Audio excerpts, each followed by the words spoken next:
ആറ്റുനോറ്റിരുന്നൊരു cinema കാണാനായിട്ട് ഇറങ്ങിയതാട്ടോ. ആദ്യം ഒരു തിയേറ്ററിൽ പോയി ടിക്കറ്റ് കിട്ടിയിട്ടുണ്ടായിരുന്നില്ല. രണ്ടാമത് നമ്മൾ മാളിൽ വന്നിട്ടുണ്ടായിരുന്നു, അവിടെ നിന്നും ടിക്കറ്റ് കിട്ടിയിട്ടുണ്ടായിരുന്നില്ല. നമ്മൾ ഏത് പടത്തിന് പോയാലും ഇത് തന്നെയാണ് അവസ്ഥ. ഞങ്ങൾക്ക് ടിക്കറ്റ് കിട്ടാറില്ല കേട്ടോ.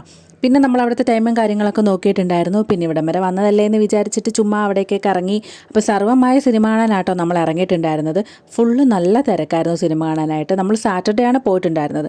പിന്നെ മാളിൽ വന്നപ്പോഴത്തേക്ക് അവിടുത്തെ ഗ്രൗണ്ടിൽ എന്തോ പരിപാടി നടക്കുന്നുണ്ട്, അനൗൺസ്മെൻ്റ് ഒക്കെ കേട്ടുകൊണ്ട് നമ്മൾ അങ്ങോട്ട് ചെന്നു.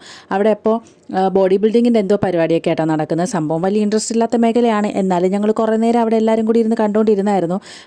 ഗേൾസിൻ്റെ ഉണ്ടായിരുന്നു, പക്ഷേ ഗേൾസിൻ്റെ ഇത്ര ഉണ്ടായിരുന്നുള്ളൂ, കുറച്ചുണ്ടായിരുന്നുള്ളൂ. പക്ഷേ ബോയ്സിൻ്റെ പക്കായിരുന്നു കേട്ടോ. നല്ല പ്രൊഫഷണലിസം ഫീൽ ചെയ്തിട്ടുണ്ടായിരുന്നു അവരുടെ പരിപാടിയിൽ. സാധാരണ ഇതിനോട് വലിയ താല്പര്യമോ ഇൻട്രസ്റ്റോ ഒന്നും ഇല്ലാത്തയാണെങ്കിലും കുറേ സമയം ഞങ്ങൾ എല്ലാവരും കണ്ടുകൊണ്ടിരുന്നിട്ടുണ്ടായിരുന്നു. പരിപാടി കണ്ട് വന്നപ്പോഴത്തേക്ക് നല്ല ഇൻട്രസ്റ്റ് ആയിട്ട് തോന്നി. ഇതാ ഈ ഒരു പയ്യനാട്ടോ എൻ്റെ വിന്നറായിട്ടുണ്ടായിരുന്നത്. എന്തായാലും ഫുള്ള് പരിപാടിയും ഓൾമോസ്റ്റ് വിന്നറിനെ സെലക്ട് ചെയ്യുന്നത് വരെ കണ്ടുകൊണ്ടിരുന്നിട്ടാണ് നമ്മളവിടെ നിന്ന് വന്നിട്ടുണ്ടായിരുന്നത്. അത് കഴിഞ്ഞിട്ട് പിന്നെ നമ്മളവിടെ നിന്ന് ഇറങ്ങി വേറെ ദിവസം സിനിമ കാണാൻ വരാമെന്നൊക്കെ പ്ലാൻ ചെയ്തിട്ട് നമ്മളവിടെ നിന്ന് വണ്ടിയൊക്കെ എടുത്തിട്ട് വീട്ടിലേക്ക് പോകാൻ ഇറങ്ങി. അപ്പോൾ ഇത്രയുള്ള വീഡിയോ. ഓക്കെ, നാളെ കാണാം.